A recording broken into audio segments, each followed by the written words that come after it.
बंदी छोड़ सतगुरु रामपाल जी परमेश्वर जी की जय हो।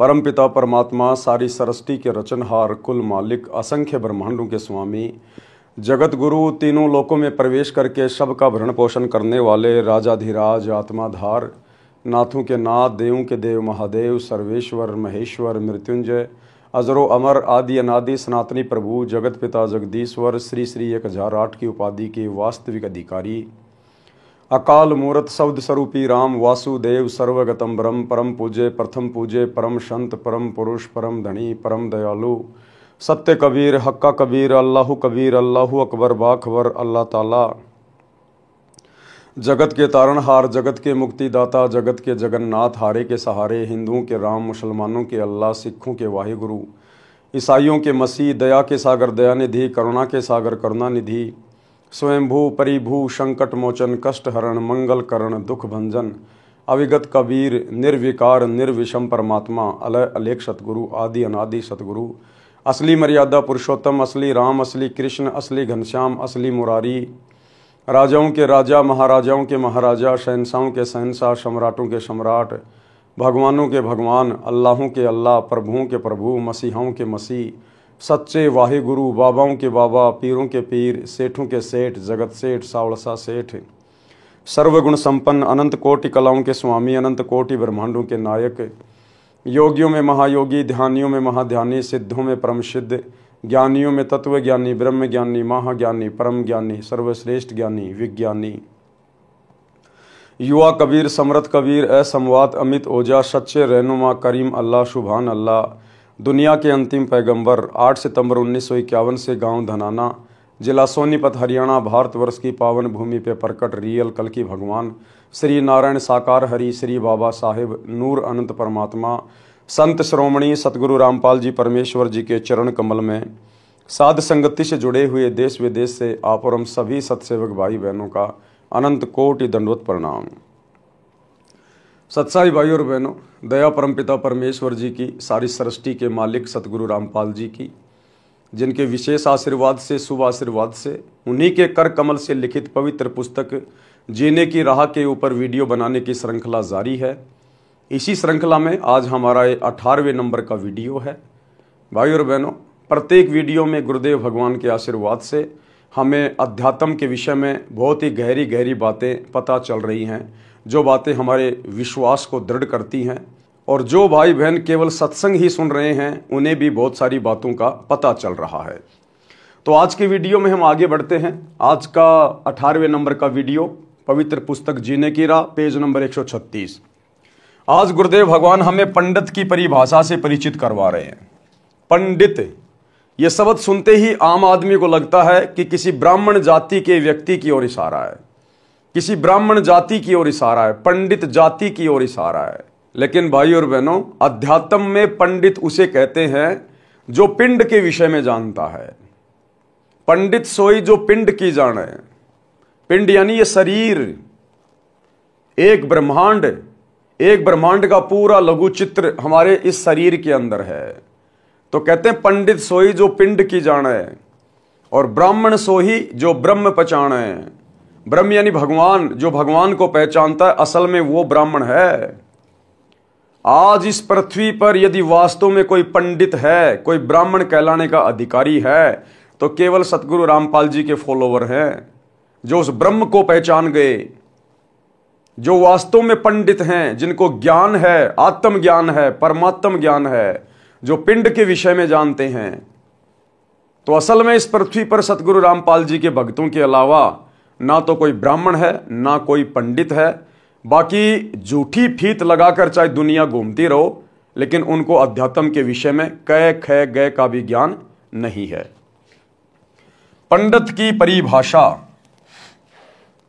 पंडित कहते हैं विद्वान को। जैसे हम लोग सुनते हैं कि रावण को पंडित कहते हैं, पंडित, कि रावण पंडित था। भाई सतयुग में तो कोई जाति थी नहीं। अगर पंडित कोई जाति है तो रावण को फिर पंडित क्यों कहते हैं कि रावण पंडित था? सतयुग में तो पंडित नाम की कोई जाति थी ही नहीं, जाति धर्म उस समय थे ही नहीं, तो रावण को पंडित क्यों कहा जाता है? पंडित यानी विद्वान, जिसे शास्त्रों का ज्ञान हो, भक्ति का ज्ञान हो, उसको कहते हैं पंडित, विद्वान। पंडित कहते हैं विद्वान को।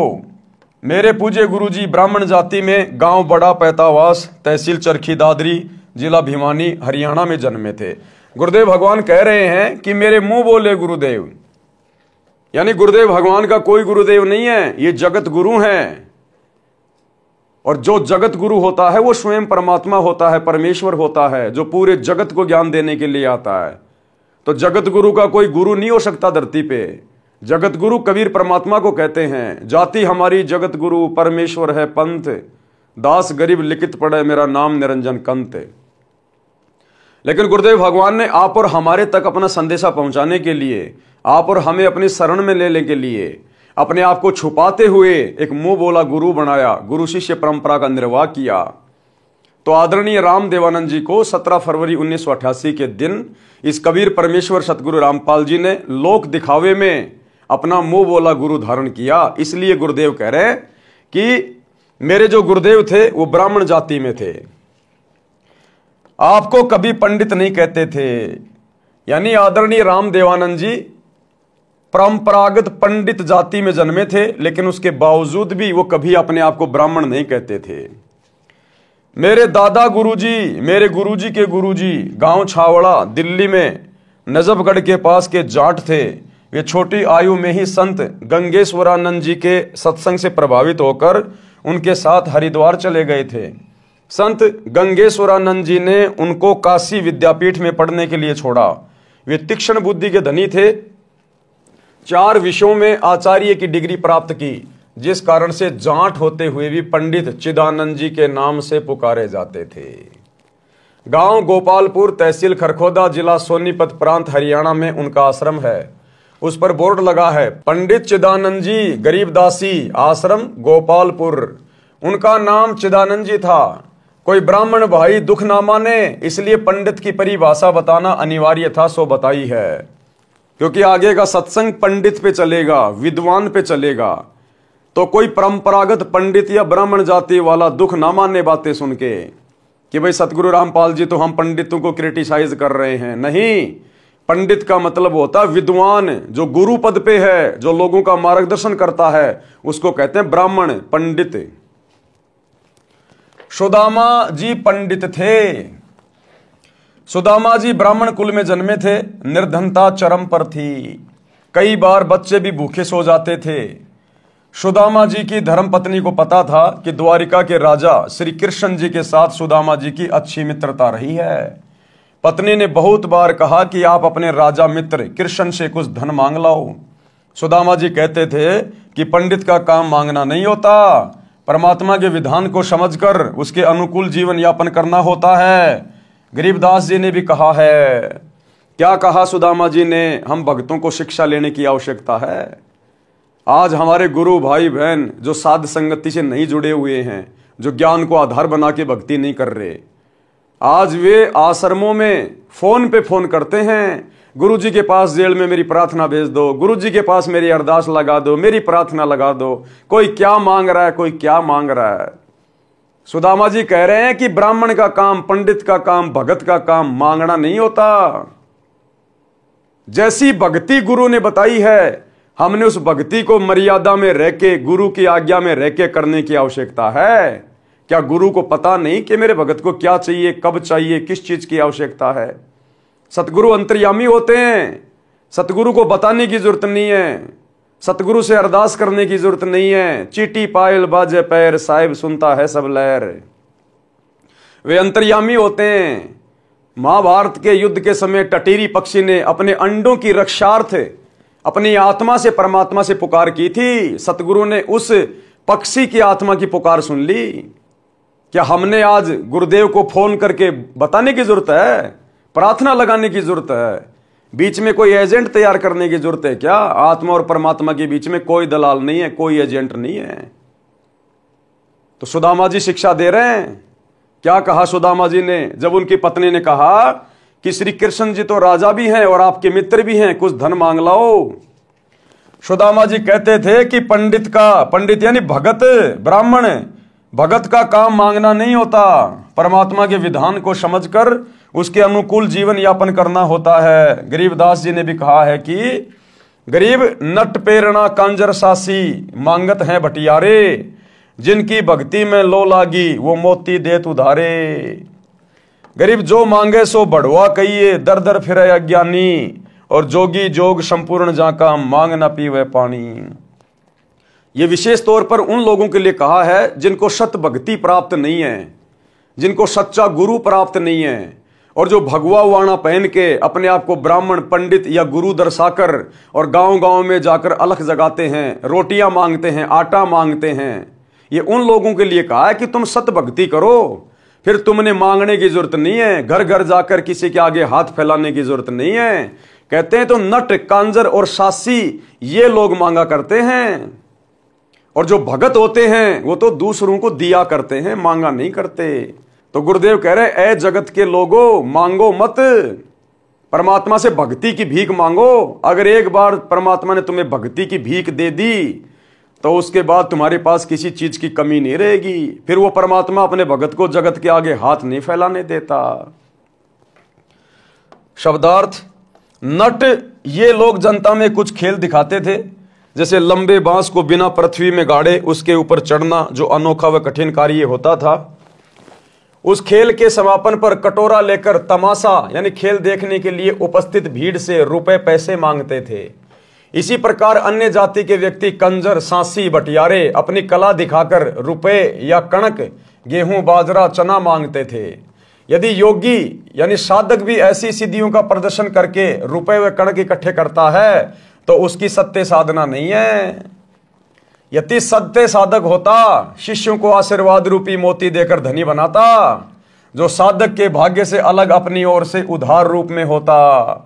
यदि संत दर दर पर जाकर मांगता फिरता है तो वह अज्ञानी है, उसके पास शास्त्र अनुकूल साधना नहीं, वह संत नहीं, भड़वा है, भड़वा। मांगे सो ही भड़वा कहिए, दर दर फिरे अज्ञानी, और जोगी जोग संपूर्ण जिसका मांग न पीवे पानी। भड़वा का अर्थ यहां पर बेशर्म है। जोगी यानी साधक की भक्ति संपूर्ण उसकी मानी जाती है जो किसी से कुछ नहीं मांगे। उसके उदाहरण में कहा है कि वह साधक और वस्तु तो छोड़ो, पानी भी मांगकर नहीं पीता। जो असली साधक होता है वो पानी भी मांगकर नहीं पीता, वो भी परमात्मा व्यवस्था कर देगा किसी और में प्रेरणा करके। भाई और बहनों, जब ये दास हिसार जेल में गया और जब मुझे जेल के अंदर छोड़ा गया, तो जैसे ही मैं जेल में गया मुझे प्यास बहुत भयंकर लग रही थी। अब मैंने सोचा यहां पानी मैं पीऊं किसका, सब लोग ऐसे गंदे संदे दिखाई दे रहे हैं यहां तो मुझे एक कमरे में छोड़ दिया गया, और भी वहां पर बहुत सारे लोग थे। तो मुझे बहुत जोर की प्यास लग रही थी। तो जैसे मैं उस ब्लॉक के अंदर गया और जाते ही उन कैदियों का जो सरदार होता है, 10, 15, 20, 50 कैदी जिस ब्लॉक में होते हैं, उनका एक ठेकेदार होता है, उसको कहते हैं लम्बड़दार। तो लम्बड़दार ने मुझे देखकर कहा कि आ जाओ आ जाओ आ जाओ, बैठो बैठो बैठो बैठो। मैं बैठ गया वहां पर। कहां से आए हो, क्या नाम है, क्यों आए हो, मैंने 2-4 बातें उसको बता दी। अब उसने तुरंत कहा कि मुझे पता है आपको प्यास लग रही है। वो लम्बड़दार बोला मुझे पता है आपको प्यास लग रही है। मैंने कहा प्यास तो लग रही है लेकिन पीऊं कहां। बोले मेरे पास में साफ बोतल है, बिल्कुल मैंने सुबह भरी है, मैं मेरी अलग से बोतल रखता हूं, किसी को नहीं पिलाता, मेरी साफ बोतल है। तो उसमें से उसने मुझे पानी दिया, मैंने परमात्मा की अंदेव की आरती की और फिर मैंने पानी पिया। तो परमात्मा इस प्रकार से भी अपने भगत के साथ में रहता है। तो कहते मांगे सो ही बढ़वा कहिए, दर दर फिरे अज्ञानी, और जोगी जोग संपूर्ण जिसका मांग ना पीवे पानी। परंतु पत्नी के बार बार आग्रह करने पर विपर सुदामा जी अपने मित्र श्री कृष्ण जी के पास चले गए। श्री कृष्ण जी ने उनका विशेष सत्कार किया। मुट्ठी भर चावल साथ लेकर गए थे जो श्री कृष्ण जी ने चाव के साथ खाए। चरण तक धोए और कुशल मंगल पूछा तो पंडित सुदामा जी ने कहा कि हे भगवान, मुझे किसी वस्तु की आवश्यकता नहीं है। खुद श्री कृष्ण रूप में कबीर परमात्मा ही सारी लीला कर रहे थे, सारा खेल खेल रहे थे। ये बातें हमने कबीर सागर में और मुक्ति बोध में अच्छे से पढ़ ली है, कृष्ण सुदामा की कथा में। तो देखो श्री कृष्ण जी के रूप में स्वयं कबीर भगवान ने, सावलसा सेठ ने, पंडित सुदामा जी से पूछा कि कहो क्या हाल चाल है, किसी चीज की कमी तो नहीं है। अब सुदामा जी कह रहे कि भगवान आपके दया से मौज है, आपके दास को कोई कमी नहीं है, बिल्कुल ठाठ बाट है। भाई और बहनों, ये होते हैं भगत के लक्षण। सुदामा जी मांग भी नहीं रहे थे, सामने से श्री कृष्ण रूप में परमात्मा ने कहा, उसके बावजूद भी सुदामा ने हाथ नहीं फैलाए। ये नहीं कहा कि मुझे दिक्कत है, प्रॉब्लम है, मेरे बच्चे भूखे रहते हैं, हाल बेहाल हो रहा है। बोला नहीं नहीं भगवान, आपके रहते सहते बोले आपके दास को क्या चिंता। उधर शेख फरीद की हमने कथा पढ़ी, उसने अपनी आंख निकाल के दे दी उस बुढ़िया को कि जल्दी से मुझे आग दे दे, नहीं तो मेरे गुरुजी नाराज हो जाएंगे। आंख निकाल दी, आंख पे कपड़ा बांध के गुरुजी के पास आया और गुरुजी ने कहा, शेख फरीद क्या हो गया। बोला गुरुजी क्या हो सकता आपके दास को, आपके रहते सहते गुरुदेव आपके दास को क्या हो सकता है, मौज है मौज है। और आज हम कलयुग की पिछली पीढ़ी के भगत है, सच्चा सतगुरु प्राप्त करके, सच्ची भक्ति प्राप्त करके, तत्व ज्ञान लेकर और आश्रम के नंबरों पर लाइन लगा रखी है भीख मांगने के लिए, लाइन। अरे भक्ति से कौन से दिन प्राप्त करोगे। अरे गुरु के विधान अनुसार भक्ति करके कौन से दिन प्राप्त करोगे, कब प्रसन्न करोगे गुरुदेव को। या खाली मांगते रहोगे, ये आदत छोड़ोगे नहीं। असंख्य जन्म नट प्रेरणा कांजर सासी बन के मांगे, आज तुम भगत बन के भी मांग रहे हो। अरे ये वो सतगुरु है जिससे मांगने की जरूरत नहीं है, इसने तो सब कुछ दे दिया। गुरु समान दाता नहीं, याचक शिष्य समान है, 3 लोक की संपदा सो गुरु दीनी दान। अरे 21 ब्रह्मांड का सबसे उत्तम नाम दे दिया तुम्हें, सबसे बड़ी संपत्ति, और फिर भी तुम मांगे जा रहे हो, मांगे जा रहे हो, भिखारी बन रहे हो। जो भक्ति गुरुदेव ने दे दी उसको मर्यादा में रह के करो, अपने गुरु को परमात्मा मान के विश्वास करके भक्ति करो, तुम्हें मांगने की जरूरत नहीं पड़ेगी, कांजर सासी भटियारा बनने की जरूरत नहीं पड़ेगी तुम्हें। अपने गुरु से केवल भक्ति मांगी जाती है। लेकिन तुमने तो लाइन लगा दी, गुरुजी से मेरी प्रार्थना कर दो, मेरा पोता हो जाए, मेरा बेटा नौकरी लग जाए, मेरा मकान बन जाए। गुरुदेव कहते हैं तुम्हें मांगना भी नहीं आता, चौथा युग आ गया। कहते भक्ति दान मोहि दीजिए देवन के देवा हो, जन्म पाया भूलू नहीं करहूं पद सेवा हो। भगत ने केवल भक्ति मांगनी चाहिए अपने गुरु से, सांसारिक और भौतिक सुख नहीं मांगने चाहिए, केवल भक्ति। भक्ति में सर्वस्व आ जाता है अगर मर्यादा में रह के करोगे तो श्री कृष्ण रूप में कबीर परमात्मा सतगुरु रामपाल जी ने खुद कहा कि भाई क्या चाहिए, बाकी सब ठीक है। तो सुदामा जी कह रहे बिल्कुल चंगा।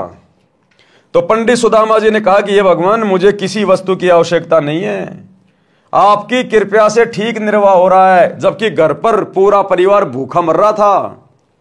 1 सप्ताह श्री कृष्ण जी के पास रुककर सुदामा जी घर को चल पड़े।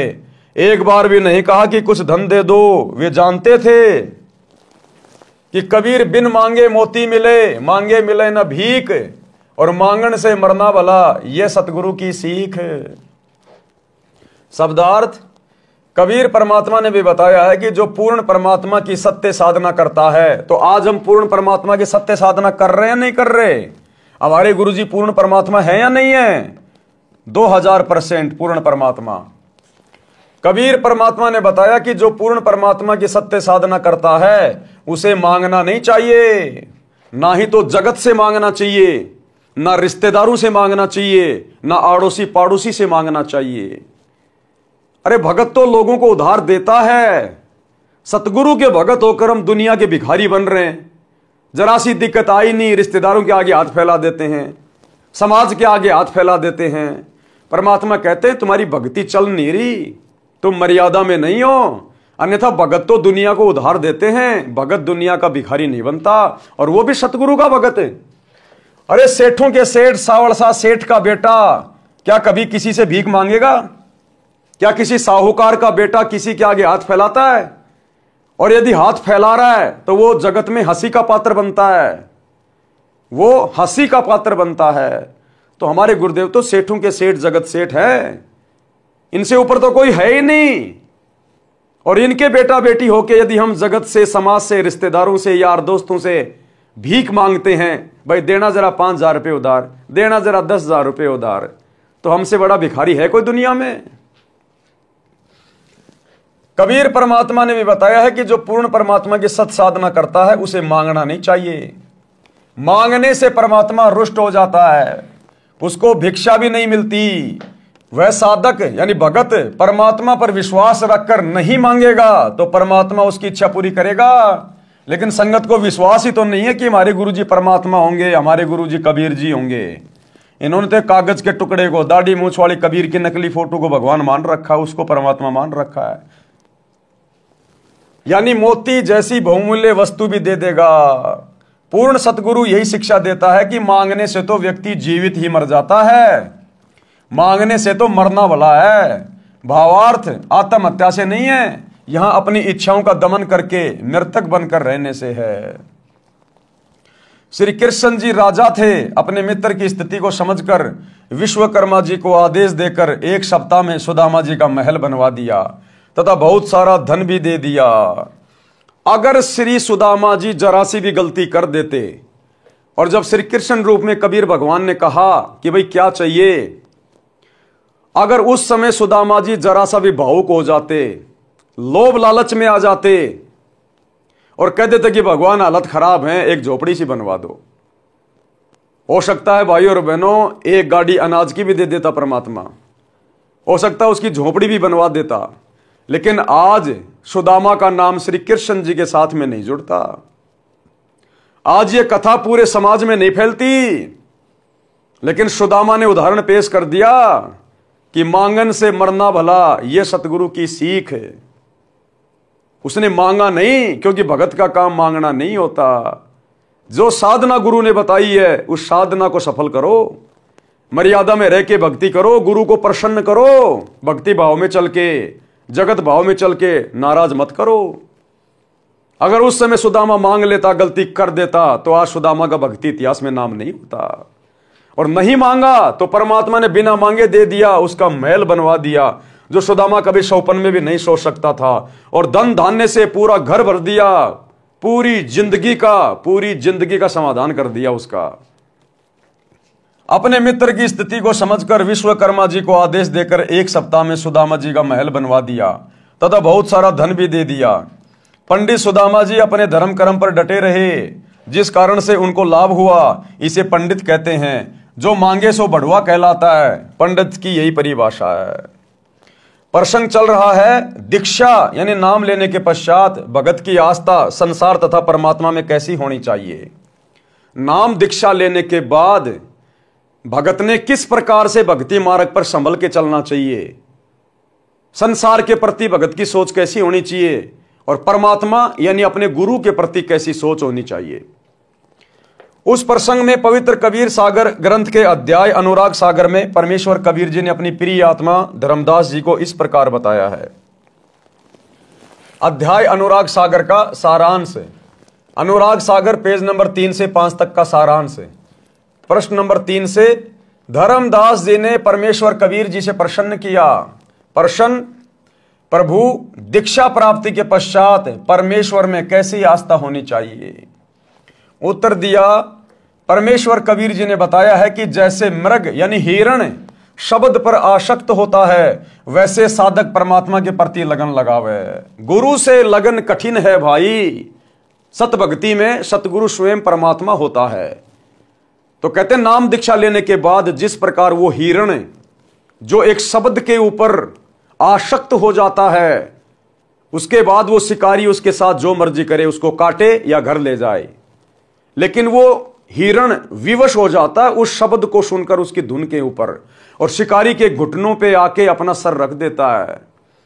इसी प्रकार सतगुरु से नाम की दीक्षा लेने के बाद, उनके सत्संग सुनने के बाद, सतगुरु समझ में आने के बाद कि सतगुरु स्वयं परमात्मा है, भगत ने अपने आप को समर्पित कर देना चाहिए। तन मन शीस ईस अपने पे, पहलम चोट चढ़ावे, जब कोई राम भगत गति पावे। यानी फिर भगत ने समाज की तरफ नहीं देखना, संसार की तरफ नहीं देखना, जीवित ही मृतक हो जाना चाहिए। क्योंकि सतगुरु के शरण में आने के बाद सतगुरु हमें जो ज्ञान देगा, जो भक्ति देगा, जो मर्यादाएं देगा, उस आधार से समाज से, जगत से हमारा कोई विशेष लगाव होना ही नहीं चाहिए। ना हम कोई त्योहार मनाएंगे, ना हम फालतू की परंपराओं को निभाएंगे, ना हम व्यर्थ के रीति रिवाजों को निभाएंगे, ना हम घूमने जाएंगे, ना कोई पिकनिक पे जाएंगे, तो भला फिर समाज से यारी दोस्ती रिश्तेदारी निभाने के लिए बच क्या गया? हम तो समाज की तरफ से मर जाते हैं। और जैसे हमें गुरुदेव भगवान कहें, जो मर्यादा बता दी, जो नियम बता दिए, हमने केवल उसी हिसाब से चलना है, एक कदम भी आउट नहीं चलना। और नाम दीक्षा लेकर यदि हम राजनेताओं की रैलियों में धक्के खाते रहेंगे, दुनिया के आरक्षणों में जाके बैठ जाएंगे, गुंडों की सीबीआई जांच करवाएंगे, जाटों की धर्मशाला बनवाएंगे, स्टेडियम बनवाएंगे, अयोध्या में भंडारा लगाएंगे, बजरंग दल के साथ बैठ के बांग्लादेश के मुसलमानों के खिलाफ नारे लगाएंगे, तो भैया फिर सतगुरु कुछ नहीं करेगा। इसका मतलब अभी आपको ना तो सतगुरु समझ में आया, ना अभी आपको ज्ञान समझ में आया। तो गुरुदेव के कहने का मतलब है कि नाम दीक्षा लेने के बाद आपने भी उस हिरण की तरह अपने गुरुदेव के चरणों में स्वयं को न्योछावर कर देना चाहिए, समर्पित कर देना चाहिए।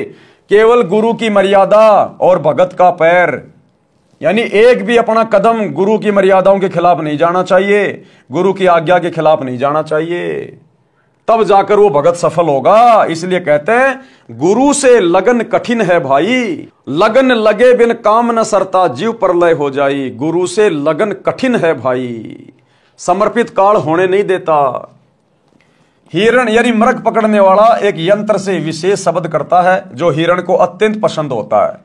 जब वह शब्द बजाया जाता है तो हिरण उस ओर चल पड़ता है, और शिकारी जो शब्द कर रहा होता है उसके सामने बैठकर मुख जमीन पर रखकर समर्पित हो जाता है, अपने जीवन को दांव पर लगा देता है। इसी प्रकार उपदेशी को परमात्मा के प्रति, किस परमात्मा के प्रति? सतगुरु के प्रति समर्पित होना चाहिए, अपना जीवन न्योछावर कर देना चाहिए, यानी समाज से हट जाना चाहिए, सामाजिक परंपराओं से हट जाना चाहिए, रीति रिवाजों से हट जाना चाहिए, केवल अपने गुरुदेव के आदेश के अनुसार ही चले जो सत्संगों में उन्होंने बता दिए होते हैं। दूसरा उदाहरण, हमने किस प्रकार अपने सतगुरु के प्रति समर्पित होना चाहिए, तब जाकर हमारा ये मोक्ष वाला बात बनेगा, जन्म मरण का रोग कटेगा। पतंग यानी पंख वाला कीड़ा जो प्रकाश बहुत प्रिय है, यानी जो पतंग होता है उसको प्रकाश यानी लाइट बहुत प्यारी लगती है। अपनी प्रिय वस्तु को प्राप्त करने के लिए वह दीपक, मोमबत्ती, बिजली की गर्म लाइट के ऊपर आसक्त होकर उसे प्राप्त करने के उद्देश्य से उसके ऊपर गिर जाता है और मृत्यु को प्राप्त हो जाता है। कहने का मतलब है हम अपने गुरुदेव भगवान के वचन पर इस कदर दृढ़ हो जाएं कि हमने समाज को नहीं देखना, यारी दोस्ती रिश्तेदारी को नहीं देखना, वो चाहे हमें कितना ही कुछ कहें, कितना ही ताना मारें, कितना ही व्यंग करें, हमें कैसा भी कुछ कहें, लेकिन हमने उनकी बातों की ओर ध्यान नहीं देना, तवज्जो नहीं देना। गुरुदेव की मर्यादाओं के अनुसार, गुरुदेव के आदेश के अनुसार ही हमने अपना जीवन यापन करना है। इसी प्रकार भगत को परमात्मा प्राप्ति के लिए मर मिटना चाहिए। समाज की परंपरागत साधना को तथा अन्य शास्त्र विरुद्ध रीति रिवाजों को त्यागने तथा सत्य साधना करने में कठिनाई आती हैं, उनका सामना करना चाहिए, चाहे कुछ भी कुर्बानी देनी पड़े, कुछ भी कुर्बानी। जैसे मीराबाई ने कुर्बानी दी, मीराबाई ने सब कुछ छोड़ दिया अपने गुरुदेव की मर्यादाओं के लिए, भक्ति के लिए। भगत मंसूर ने शरीर का अंग अंग कटवा दिया अपने गुरुदेव की मर्यादाओं को निभाने के लिए। गुरुदेव के वचन पर मर मिटे वो, तब जाकर आज उनका दुनिया में नाम है, भक्ति इतिहास में। पीछे नहीं हटे। तीसरा उदाहरण, किस प्रकार अपने गुरुदेव पर समर्पित होना चाहिए। पुराने समय में पत्नी से पहले यदि पति की मृत्यु हो जाती थी तो पत्नी अपने पति से इतना प्रेम करती थी, वह अपने मृत पति के साथ उसी चिता में जलकर मर जाती थी। अगर भक्ति करूंगा तो केवल अपने गुरु की, अगर भक्ति करूंगा तो केवल अपने गुरु की, वरना यह शरीर छोड़ना मंजूर, लेकिन भक्ति करूंगा तो सतगुरु की। उस समय घर तथा कुल के व्यक्ति समझाते थे कि तेरे छोटे छोटे बच्चे हैं, इनका आपके बिना कौन पालन करेगा। चाचे ताऊ किसी के बच्चों को नहीं पालते। जब तक माता पिता होते हैं तब तक कुल के व्यक्ति प्यार की औपचारिकता करते हैं, वास्तव में प्रेम तो अपनों में ही होता है। आप इन छोटे छोटे बच्चों की ओर देखो, बच्चे पिता के वियोग में रो रहे होते हैं, माता का पल्लू पकड़कर रोकते हैं। उस स्त्री को उसके सोने के आभूषण भी दिखाए जाते हैं, देख इनका क्या होगा, कितने सुंदर तथा बहुमूल्य आभूषण हैं। आप अपने बच्चों में रहो, परंतु वह स्त्री प्रेम वश होकर उसी चिता में जिंदा जलकर मर जाती है। इसी प्रकार सतगुरु की शरण में आने के बाद ये काल या फिर काल प्रेरणा से अन्य समाज के लोग जो उपदेशी नहीं हैं वो हमें कितना ही परेशान करें, कितना ही तंग करें, कितना ही लोभ लालच दें, भगत के अंदर लोभ लालच का अंश भी प्रवेश नहीं करना चाहिए। क्योंकि परमात्मा कहते हैं कामी क्रोधी लालची इनसे भक्ति ना होय, भक्ति करे कोई सूरमा जात वर्ण कुल खोय। यानी काल हमें हर प्रकार से तोड़ने का भी प्रयास करेगा। पहले हमारे को ये गरीबी में रख के प्रयास करता है कि ये भक्ति छोड़ दे दुखी होके, फिर एक समय बाद ये हमारे को इतना धन देगा, इतना धन देगा कि हो सकता है ये धन में पागल होकर लोभ लालच में आकर भक्ति में जो है आस्था हटा ले, भक्ति में ढीला पड़ जाए। तो हमें हर प्रकार से यहां पर तोड़ने का प्रयास किया जाएगा और उस समय वो हमारी परीक्षा होती है। तो भगत ने ये चीजें नहीं देखनी है। जिस प्रकार वो स्त्री जो अपने पति के प्रेम में पागल होती है, वो अपने छोटे छोटे बच्चों को जो रो रहे होते हैं उनको भी नहीं देखती। सोने चांदी के उसके आभूषण उसके सामने लाए जाते हैं, इनको कौन पहनेगा, ये लाखों रुपए के आभूषण हैं।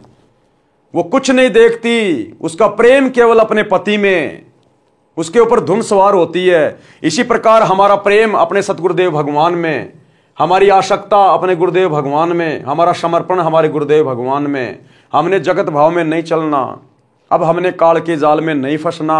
सतगुरु ने इतना ज्ञान दे दिया, इतना ज्ञान दे दिया, 4 युगों में यह ज्ञान परमेश्वर ने किसी को नहीं दिया।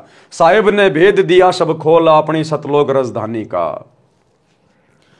आप अपने बच्चों में रहो, परंतु वह स्त्री प्रेमवश होकर उसी चिता में जिंदा जलकर मर जाती थी, पीछे कदम नहीं हटाती थी। पहले तो इस प्रकार सती होती थी, कोई 1-2 ही होती थी, बाद में ये रीति रिवाज कुल की मर्यादा का रूप ले गई थी। पति की मृत्यु के पश्चात स्त्री को जबरन उसी चिता में जलाया जाने लगा था, जिससे सती प्रथा का जन्म हुआ। बाद में यह संघर्ष के पश्चात समाप्त हो गई। इस कथा का सारांश है कि जैसे एक पत्नी अपने पति के वैराग्य में जिंदा जलकर मर जाती है, मुख से राम राम कहकर चिता में जल जाती है। जगत में जीवन दिन 4 का कोई सदा ना रहे, ये विचार पति संग चाली कोई कुछ कहे। इसी प्रकार जगत में जीवन दिन 4 का कोई कुछ भी कहे, समाज की परंपराओं को छोड़कर, रीति रिवाजों को छोड़कर हम तो अपने गुरुदेव भगवान के साथ चलेंगे। जो आज्ञा गुरुदेव की है, जो नियम गुरुदेव के हैं, हम नहीं तोड़ेंगे, ना समाज के लिए, ना परिवार के लिए, ना यारी दोस्ती रिश्तेदारी के लिए। हम प्रत्येक वचन निभाएंगे अपने आत्मा के कल्याण के लिए। शब्दार्थ, बहुत पुराने समय में स्त्री अपने मृत पति के साथ जलकर मर जाती थी। उस समय उसकी आस्था अपने पति के अतिरिक्त किसी अन्य धन संपत्ति, बालकों या आभूषण में नहीं रहती थी। वह विचार करती थी कि संसार में आज नहीं तो कुछ दिन बाद मृत्यु होगी। संसार के व्यक्ति कुछ भी कहें, वह किसी की परवाह नहीं करती थी। इस तरह का विचार करके वह स्त्री अपने पति के साथ जलकर मरती थी। यह कुरीति थी, परंतु उस समय बहुत महत्व माना जाता था। अब शिक्षित समाज ने इस कुरीति व जुल्म का अंत कर दिया है।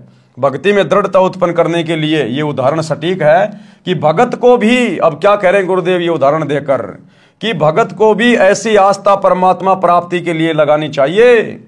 संसार के व्यक्तियों की सांसारिक बातों पर ध्यान न देकर अपने उद्देश्य की सफलता के लिए दृढ़ता से भक्ति करें, मर्यादा का पालन करें। नीचे की वाणियों में यही समझाया है कि भगत सत्य पुरुष की साधना के लिए ऐसे ही लगन लगाए, संसार के नाते संपत्ति को भूल जाए और केवल परमात्मा में ध्यान लगाए। लेकिन भाई यहां तो सांसारिक नातों को निभाया जा रहा है, दृढ़ किया जा रहा है। गुरुदेव के दोनों लड़के हरियाणा के जाट समाज की गोहाना जाट धर्मशाला बनवा रहे हैं, 1 करोड़ रुपए लगा रहे हैं भगत समाज का, जाटों से यारी निभा रहे हैं अपने समाज से। धनाना गांव में लोगों से यारियां निभा रहे हैं, करोड़ों रुपए का बैडमिंटन का स्टेडियम बना रहे हैं अपने समाज के लिए, जाट समाज के लिए, अपने स्वार्थ के लिए, ताकि हमारे आश्रम के बनने में, आश्रम के चलने में धनाना गांव वाले कोई दिक्कत पैदा ना करें। गांव वालों का मुंह बंद किया जा रहा है, वो जो कहते हैं वही काम करवाया जा रहा है, चाहे मर्यादा टूटे चाहे ना टूटे। 2 कोडी के राजनेताओं की रैलियों में संगत को बसों में भर भर के भेजा जा रहा है ताकि बीजेपी सरकार हमसे प्रसन्न रहे और हरियाणा में हमारे आश्रम चलते रहे। तो यहां तो बिल्कुल उल्टा काम हो रहा है भाई और बहनों, बिल्कुल उल्टा। हम कौन से दिन समझेंगे फिर, कब समझेंगे? अब इस सतगुरु के अलावा कोई दूसरा सतगुरु धरती पे नहीं आने वाला, इस ज्ञान के अलावा अब कोई और ज्ञान कोई नहीं देने वाला। और अब भी यदि हमारी बुद्धि सेंटर में नहीं है तो हम फिर सतलोक जाने के योग्य नहीं हैं। हे धर्मदास, इसी प्रकार भगत का विचार होना चाहिए। ऐसे ही जो सत्य पुरुष लोलावे, कुल परिवार सब विसरावे।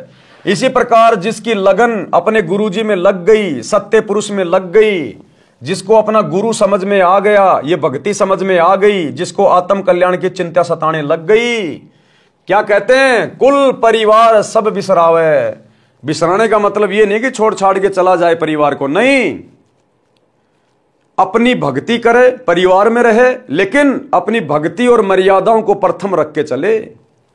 अगर परिवार की कोई मर्यादा, कोई परंपरा, कोई रीति रिवाज अगर भक्ति में बाधक है तो वो हम स्वीकार नहीं करेंगे, वो हम बिल्कुल भी नहीं मानेंगे। बाकी जो परमात्मा ने रोल दे दिया, एक बेटे का, एक बाप का, एक बहन का, एक पति का, वो हम सारे निभाएंगे, प्यार प्रेम से रहेंगे, कमाएंगे, दमाएंगे। लेकिन जहां बात आएगी हमारी मर्यादाओं में, समाज की कोई परंपरा, कोई रीति रिवाज अगर अड़चन पैदा करेगी तो उस समय हम समाज की बात नहीं मानेंगे, हम परिवार को देख के नहीं चलेंगे, लोक लाज में नहीं आएंगे। प्रथम गुरु की भक्ति और मर्यादा, बाकी फिर अन्य काम। तो कहते हैं ऐसे ही जो सतगुरु लोलावे, कुल परिवार सब बिसरावे। नारी सुत का मोह न आने, जगत और जीवन शोपन कर जाने।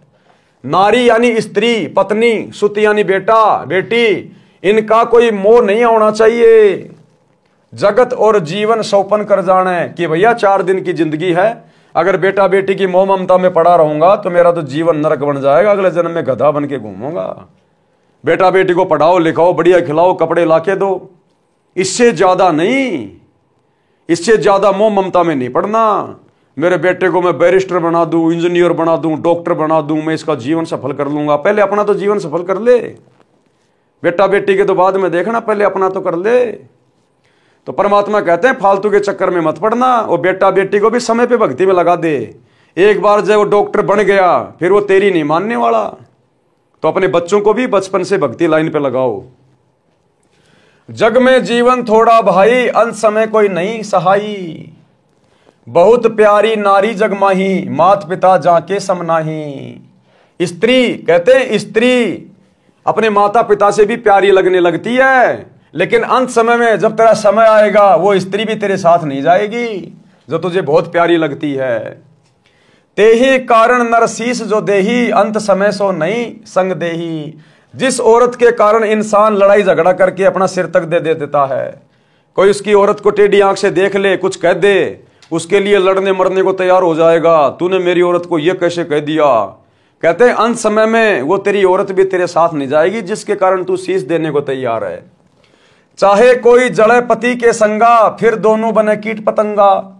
अगर कोई अपने उस पति के प्यार में, प्रेम में, वियोग में, वैराग्य में अगर उसके साथ में जल के मर भी जाती है तो भी वो साथ नहीं रहेंगे भाई।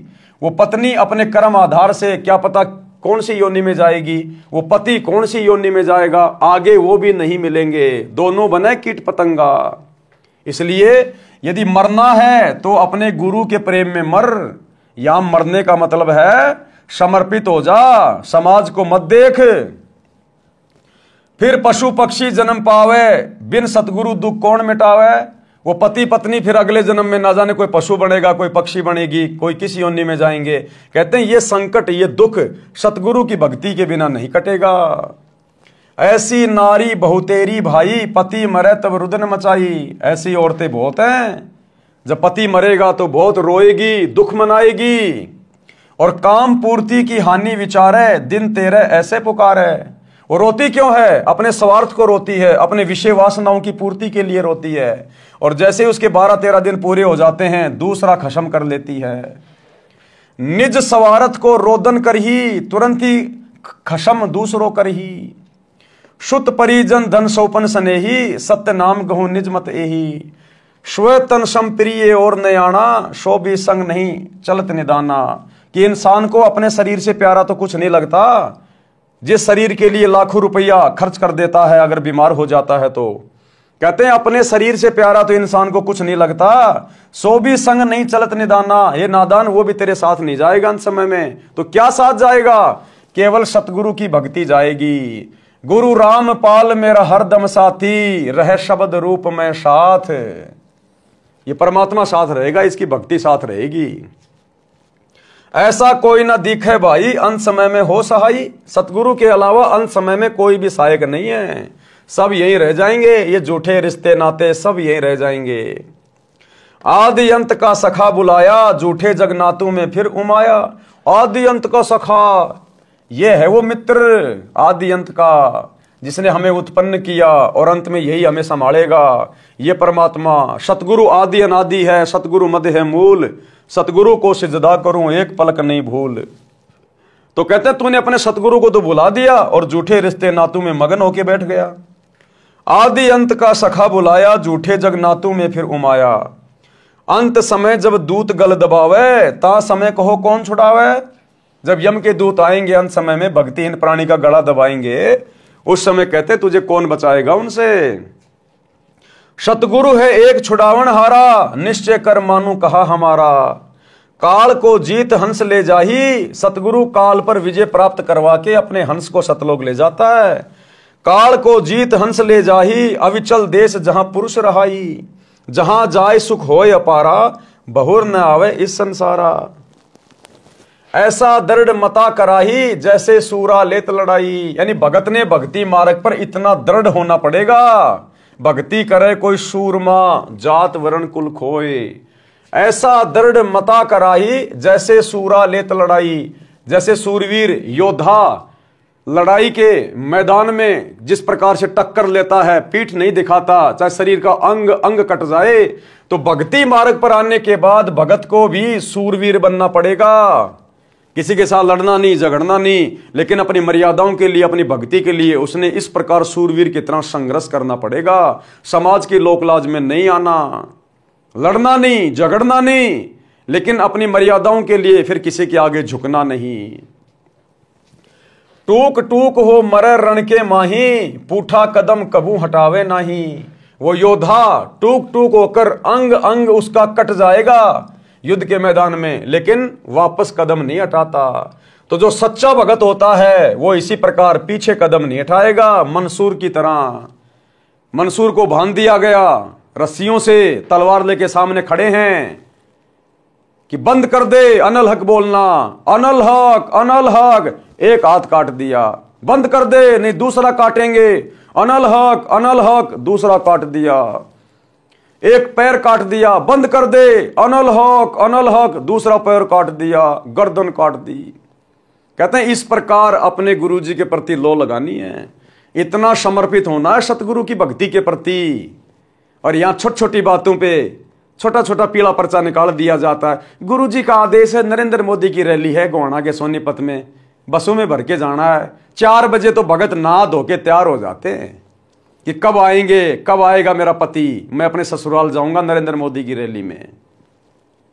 जाटों के आरक्षण में चलना है भगत जी। अरे भगत जी चलेंगे, कोई काम ही नहीं है, फ्री हूं मैं, चलो चलो चलो टाइम पास कर लेंगे। क्या खाक सूरवीर की भूमिका निभाओगे? आम जगत वालों से भी गए गुजरे हो गए, आम जगत वालों से भी गए गुजरे। ये सतगुरु सहन कैसे कर रहा, हमें तो ये नहीं पता।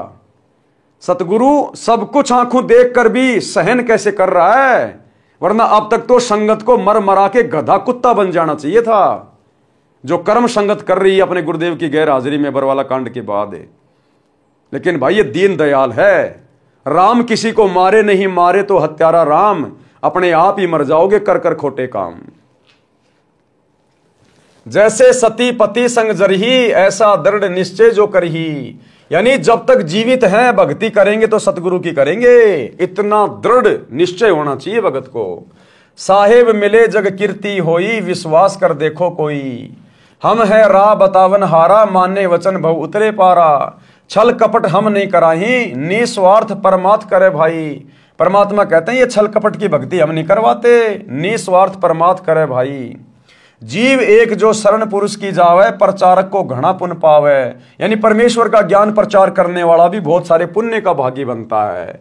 कोटि धेनु जो कटत बचाई, एता धर्म मिले प्रचारक ताही। जैसे 1 करोड़ गायों को किसी कसाई के हत्थे से कटने से बचाया जाए, इतना पुण्य ज्ञान प्रचारक को मिलता है। लावे गुरु शरण दीक्षा दिलावे, आपा न थापे सब कुछ गुरु को बतावे। गुरु के चरणों में लावे और उनको दीक्षा दिलावे और अपने ऊपर कुछ भी नहीं रखे कि मैंने तेरे को नाम दिला दिया, मेरे कारण तू गुरु जी से जुड़ा है। नहीं, अपने ऊपर नहीं थोपना, नहीं तो गधा बन के घूमेगा कि भैया सतगुरु ने दास को निमित्त बनाया है। सतगुरु ने दास की भी सेवा लगानी थी, दास को निमित्त बना के परमात्मा ने आप तक संदेशा पहुंचाया है। बस इतना ही, अपने ऊपर नाले कभी कि मैंने 200 भक्तों को नाम दिला दिया, मैं हर समागम में 20 भक्त लेके जाता हूं, ये नहीं, अभिमान नहीं।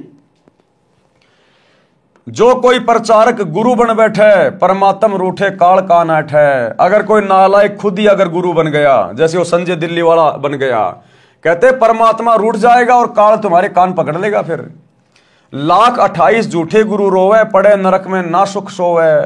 28 लाख इस प्रकार के गुरु नरक में पड़े ऊपर। अब कहे हैं भूल भई बारी, हे सतगुरु सुध ले हमारी। और अब उस नरक में जाने के बाद जब उन्हें पता चला कि तुम तो अधिकारी नहीं थे, अब वो रो रहे हैं, चिल्ला रहे हैं कि सतगुरु हमें बचाओ, सतगुरु हमें बचाओ। बोए बबूल आम कहां खाई, कोटि जीवन को नरक पठाई। ऐसी गलती ना करहूं सुजाना, सत्य वचन मानो परवाना। शब्दार्थ उपरोक्त वाणियों का भावार्थ है कि जब लड़का युवा होता है तो उसका विवाह हो जाता है। विवाह के पश्चात माता पिता से भी अधिक लगाव अपनी पत्नी में हो जाता है। फिर बच्चों से ममता हो जाती है। यदि पति की मृत्यु हो जाती है तो पत्नी साथ नहीं जाती। कुछ समय पश्चात यानी 13वीं क्रिया के पश्चात छोटे बड़े पति के भाई के साथ सगाई विवाह कर लेती है। पति को पूर्ण रूप से भूल जाती है। यदि कोई अपने पति के साथ जल मरती है तो अगले जन्म में पक्षी या पशु योनि में दोनों भटक रहे होते हैं। गुरुदेव के कहने का मतलब है, सांसारिक लोगों के ऊपर आस्था करोगे तो तुम्हें ना तो यहां कुछ मिलेगा, ना मरने के बाद कुछ मिलेगा। और यदि अपने सतगुरु के प्रति समर्पित रहोगे, मर्यादाओं में रह के भक्ति करोगे, गुरु को प्रसन्न करोगे, तो ये लोक भी सुखी और परलोक भी सुखी। जिस पत्नी के लिए पुरुष अपनी गर्दन तक कटा लेता है, यदि कोई किसी की पत्नी को बुरी नजर से देखता है, मना करने पर भी नहीं मानता है, तो पति अपनी पत्नी के लिए लड़ मरता है। फिर वही पत्नी पति की मृत्यु के उपरांत अन्य पुरुष से मिल जाती है। यह भले ही समय की आवश्यकता है, परंतु भगत के लिए ठोस शिक्षा है। यानी जगत वाले, रिश्तेदार, नाते वाले जो अनुपदेशी हैं, वो हमारे कभी हो ही नहीं सकते। हमें समझा गुरुदेव ये रहे हैं कि तुम जिन झूठे रिश्ते नातों में उलझ के बैठे हो ना, कि ये मेरा फलाना, ये मेरा फलाना, ये मुसीबत में मेरे काम आएगा, परमात्मा कहते हैं तुम्हारी भूल है, ये परम सत्य मान लेना।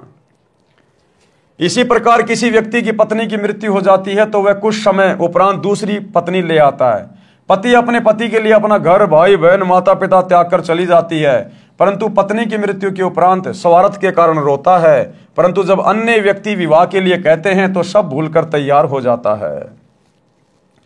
भावार्थ है कि सब स्वार्थ का नाता है। इसलिए सत्य भक्ति करके उस सतलोक में चलो जहां जरा यानी वृद्धावस्था तथा मरण यानी मृत्यु नहीं है। आगे चेतावनी दी है कि हे भगत, अपने शरीर के समान इंसान को कुछ भी प्रिय नहीं होता। अपने शरीर की रक्षार्थ लाखों रुपए इलाज यानी ट्रीटमेंट में खर्च कर देता है, ये विचार करके कि यदि जीवन बचा तो मेहनत मजदूरी करके रुपए तो फिर बना लूंगा। यदि रुपए नहीं होते हैं तो संपत्ति को भी यही विचार करके बेच देता है और अपना शरीर बचाता है। परमेश्वर कबीर जी ने समझाया है कि हे धर्मदास, स्व तन सम प्रिय और नयाना, जो भी संग ने चलत निदाना। शब्दार्थ, अपने शरीर के समान अन्य कुछ प्रिय नहीं है, वह शरीर भी आपके साथ नहीं जाएगा। फिर अन्य कौन सी वस्तु को तू अपना मानकर फूले और भगवान भूले फिर रहे हो। फिर नादान, जब तेरा शरीर ही तेरे साथ नहीं जाएगा तो तेरे रिश्तेदार, बेटा बेटी, भाई बंधु कहां जाएंगे, ये संपत्ति कहां जाएगी। फिर तू और किस चीज के ऊपर फूला फूला बैठा है यहां पर। इसलिए कहते हैं सतगुरु पे समर्पित हो, गुरु से लगन लगा। गुरु तुझे यहां भी हर प्रकार से सुरक्षित रखेगा और शरीर छोड़ने के बाद तुझे विमान में बैठा के अपने सतलोक लेकर जाएगा। सर्व संपत्ति तथा परिजन एक सौपन जैसा साथ है। कबीर परमेश्वर जी ने कहा है कि मेरी अपनी राय ये है कि पूर्ण संत से सत्य नाम यानी सत्य साधना का मंत्र लेकर अपने जीवन का कल्याण कराओ। और जब तक आप सौपन संसार में हैं तब तक सौपन देखते हुए पूर्ण संत की शरण में जाकर सच्चा नाम प्राप्त करके अपना मोक्ष कराओ। सभी प्राणी जीवन रूपी रेलगाड़ी में सफर कर रहे हैं। जिस डिब्बे में बैठे हो वह आपका नगर है, जिस सीट पर बैठे हो वह आपका परिवार है। जिस जिसकी यात्रा पूरी हो जाएगी वे अपने अपने स्टेशन पर उतरते जाएंगे। यही दशाई संसार की है। जैसे यात्रियों को मालूम होता है कि हम कुछ देर के साथी हैं, सभ्य व्यक्ति उस सफर में प्यार प्रेम से रहते हैं, एक दूसरे का सहयोग करते हैं। इसी प्रकार हमने अपने सौपन वाले मानव जीवन के समय को व्यतीत करना है। सौपन टूटेगा यानी शरीर छूटेगा तो पता चलेगा ये क्या था। वह परिवार तथा संपत्ति कहाँ है जिसको संग्रह करने में अनमोल जीवन नष्ट कर दिया। गुरुदेव के कहने का मतलब है इस परिवार में, रिश्तेदारियों में, समाज में, इन रिश्ते नातों में ज्यादा मत उलझो। केवल अपनी जिम्मेदारियों तक सीमित रहो। हद से ज्यादा मोह ममता में पड़ोगे, परमात्मा की भक्ति से छूट जाओगे। अंत में काल यही तुम्हारा पैर खींच लेगा वापस। जहां आशा तां बाशा होई, मन कर्म वचन सुमरियो सोई। और ये अपना है भी नहीं, ये तो एक सौपन में जी रहे हैं अपन। जैसे रात्रि में सौपन आता है, कहां कहां पहुंच जाते हैं, किस किस नगर में पहुंच जाते हैं, राजा महाराजा बन जाते हैं। सौपन में न्यारा ही हमारा एक परिवार बन जाता है, माता पिता होते हैं, पत्नी होती है, बच्चे होते हैं। और जब सौपन सुबह टूटता है तो कुछ भी नहीं था। इसी प्रकार ये जीवन हमारा एक लंबा सपना है, किसी का 30 साल का, किसी का 40 का, किसी का 50 का, किसी का 100 का। और जिस दिन ये जीवन रूपी सौपन टूटेगा यानी शरीर छूटेगा तो बताओ फिर हमारा है क्या? क्या हम वापस इसी परिवार में आ सकते हैं? कभी नहीं आ सकते। क्या वापस आकर हम इस संपत्ति को अपना बना सकते हैं? कभी नहीं बना सकते। तो ये भी तो एक सौपन है। रात्रि वाला छोटा है, ये थोड़ा बड़ा है। तो गुरुदेव कह रहे हैं कि भक्ति में लो लगा लो, ये सारी बातें सोच समझ के आस्था अपनी गुरु में लगा लो पूरी। संसार के अंदर परमात्मा के अतिरिक्त ऐसा कोई नहीं है जो मृत्यु के समय में यम के दूत कंठ को बंद करेंगे, उस समय आपकी सहायता करेंगे। परमेश्वर उसी की मदद करता है जिसने पूर्ण संत से दीक्षा ले रखी हो। परमेश्वर उस सतगुरु के रूप में उपदेशी की सहायता करता है। इसलिए सतगुरु जी की शरण में आने के पश्चात ज्ञानवान साधक परमेश्वर में ऐसी लगन लगाए जैसी हिरण, पतंग, सती और सूरवीर लगाते हैं, जो उदाहरण पहले दे दिए गए हैं। अपने उद्देश्य से पीछे नहीं हटते। सूरवीर टुकड़े टुकड़े होकर पृथ्वी पर गिर जाना बेहतर मानते हैं, पीछे कदम नहीं हटाते। इसी प्रकार दृढ़ भगत अपनी बेइज्जती सहन कर लेगा, मार पिटाई सहन कर लेगा, लेकिन कभी भी लोकलाज में आकर, दबाव में आकर अपने सतगुरु के चरणों से दूर नहीं हटेगा। पुराणों में तथा श्रीमद् भगवद गीता अध्याय 2 श्लोक 38 में कहा है कि अर्जुन, यदि सैनिक युद्ध में मारा जाता है तो स्वर्ग में सुख प्राप्त करता है। भगत भक्ति मार्ग में संघर्ष करते हुए भक्ति करके शरीर त्याग जाता है तो सतलोक सुख सागर में सदा के लिए सुखी हो जाता है। जन्म मरण का संकट सदा के लिए समाप्त हो जाता है। जैसे हमारा जन्म पृथ्वी पर हुआ, हमारे को ज्ञान नहीं था कि हम किसके घर पुत्र या पुत्री के रूप में जन्म लेंगे। फिर हमारे को नहीं पता था कि हमारा विवाह संयोग किसके साथ होगा। ये भी ज्ञान नहीं था कि हमारे घर बेटा जन्म लेगा या बेटी। ये सब पूर्व जन्म के संस्कारवश होता चला गया। आपस में कितना प्यार तथा अपनापन बन गया। सदा साथ रहने की इच्छा रहती है, कोई ना मरे ये कामना करते हुए रहते हैं। इस काल ब्रह्म के लोक में कोई सदा नहीं रहेगा, एक एक करके पहले पीछे सब मरते जाएंगे। सारे जीवन में जो संपत्ति इकट्ठी की थी वह यहीं रहेगी। जीव खाली हाथ जाएगा, परंतु जो पूर्ण संत से सच्चे नाम की दीक्षा लेकर साधना करेगा वह सतलोक जाएगा। वहां पर ऐसे ही जन्म होगा जैसे पृथ्वी पर होता है, उसी प्रकार परिवार बनता चला जाएगा। वहां पर कोई कर्म नहीं करना पड़ता। सर्व खाद्य पदार्थ प्रचुर मात्रा में सतलोक में हैं। सदाबहार पेड़ पौधे, फुलवाड़ी, मेवा, काजू, किशमिश, मनुखा, दाग, दूध के समुद्र। सतलोक में वृद्ध अवस्था नहीं है, मृत्यु भी नहीं है। इसको अक्षय मोक्ष कहते हैं, यानी सदा सदा के लिए मोक्ष, अविनाशी मोक्ष, पूर्ण मुक्ति कहते हैं, जो गीता अध्याय 18 श्लोक 62 तथा अध्याय 15 श्लोक 4 में कहा है। तथा जिस सिद्धि यानी मोक्ष शक्ति को नैष्कर्मीय सिद्धि कहा गया है, जिसका वर्णन गीता अध्याय 3 श्लोक 4, अध्याय 18 श्लोक 49 से 62 में है। इस काल ब्रह्म यानी ज्योति निरंजन के 21 ब्रह्मांडों के क्षेत्र में सभी प्राणी कर्म करके ही आहार प्राप्ति करते हैं। सतलोक में ऐसा नहीं है, वहां बिना कर्म किए सर्व सुख पदार्थ होते हैं। जैसे बाग में फलों से लदपद पेड़ तथा बेल होते हैं, फल तोड़ो और खाओ। सर्व प्रकार का अनाज भी ऐसे ही उगा रहता है, सदाबहार है, जो इच्छा है बनाओ और खाओ। वहां पर खाना बनाना नहीं पड़ता, भोजनालय में रखो, जो खाना चाहते हो अपने आप तैयार हो जाता है। ये सब परमेश्वर की शक्ति से होता है। उस समय सतलोक यानी शाश्वत स्थान को प्राप्त करने के लिए आप जी को सती तथा सूरमा की तरह कुर्बान होना पड़ेगा। अपने गुरुदेव पर सती तथा सूरमा की तरह पूर्णतया समर्पित होना पड़ेगा। भावार्थ है कि अपने उद्देश्य यानी पूर्ण मोक्ष प्राप्ति के लक्ष्य को प्राप्त करने के लिए संसार के सभी लोभ लालच त्यागने पड़े तो विचारने की आवश्यकता नहीं है, यानी सोच विचार नहीं करना भगत ने। अगर कभी ऐसी नौबत आ जाए तो जैसे बेटा नाम ले लेता है, पूरा परिवार उसके विरोध में आ जाता है।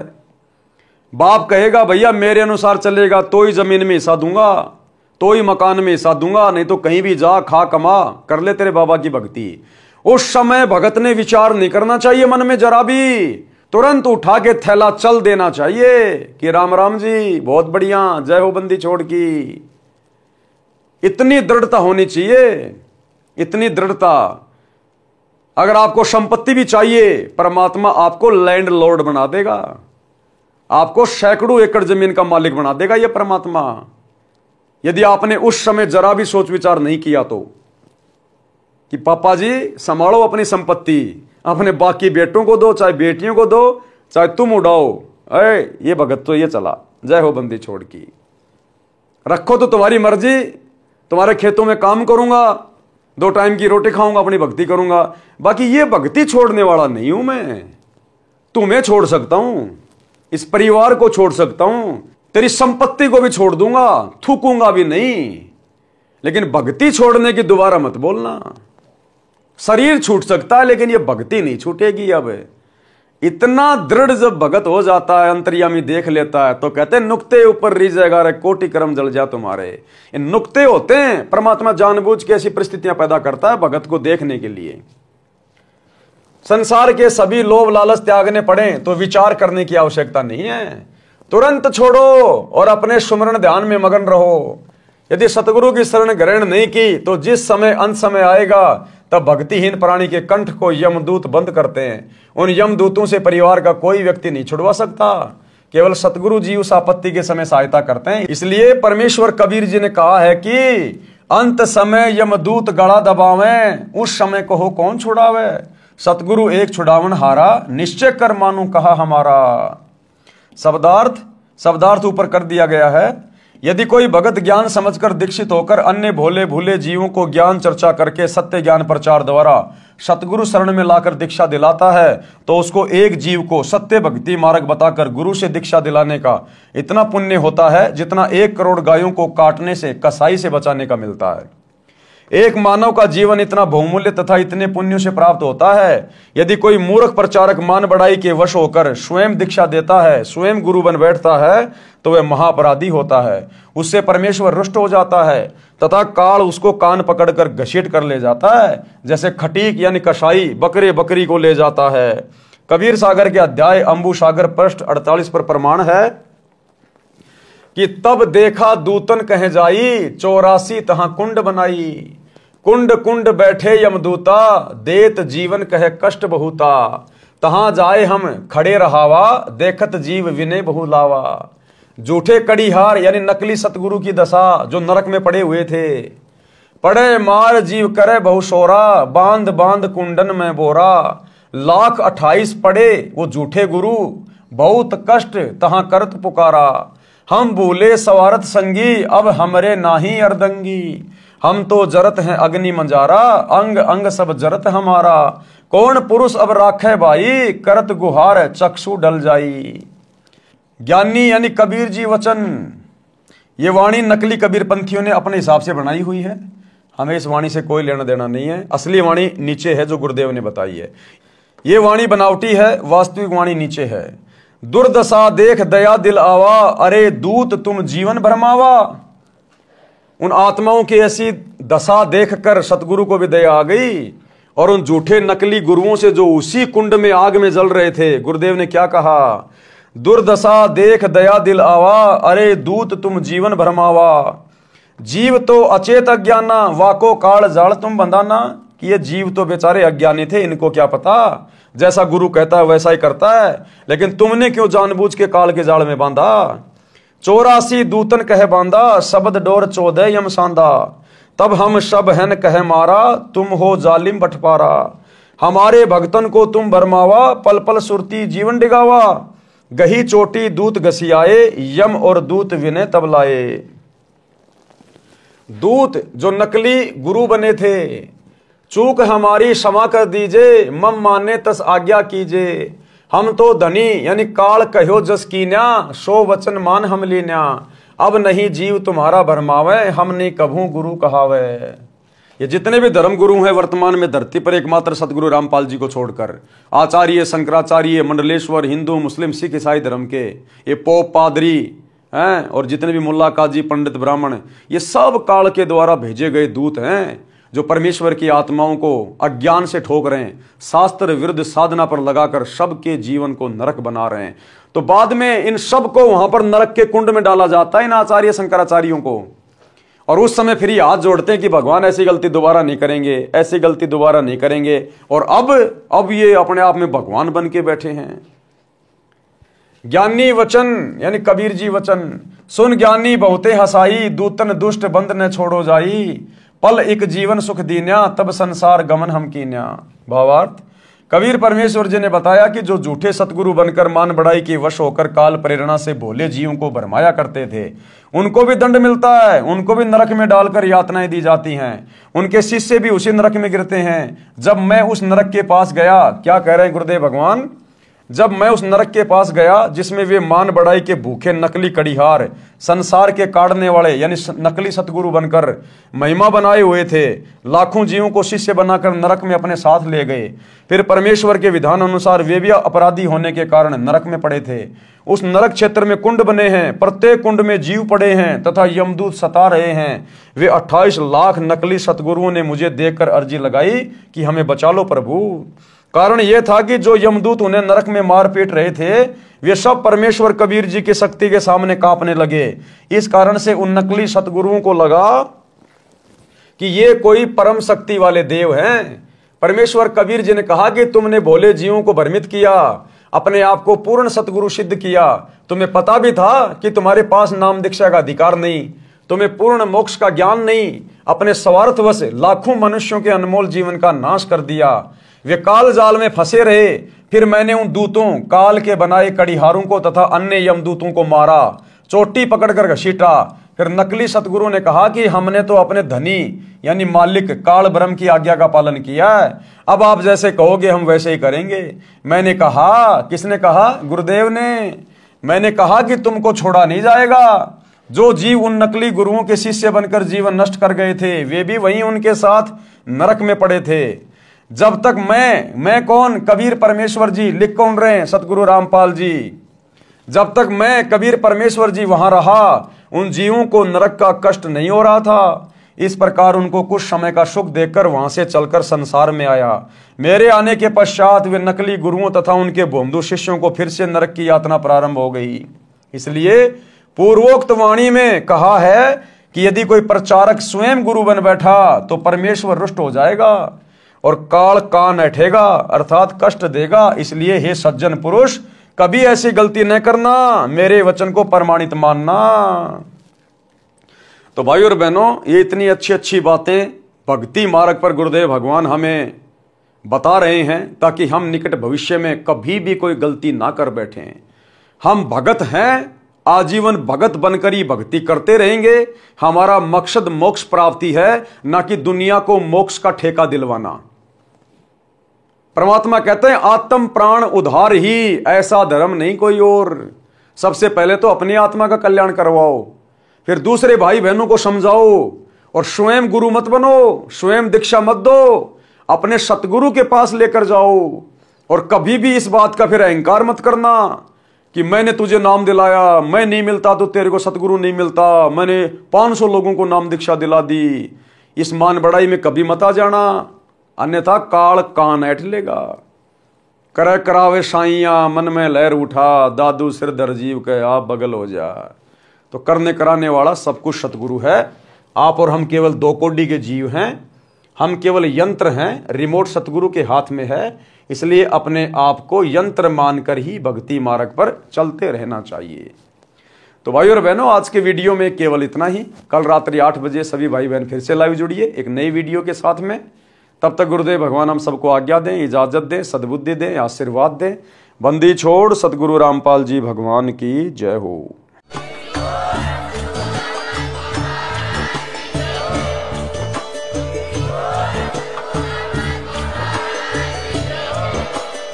भाई जो गुरु बचन पे डट गे,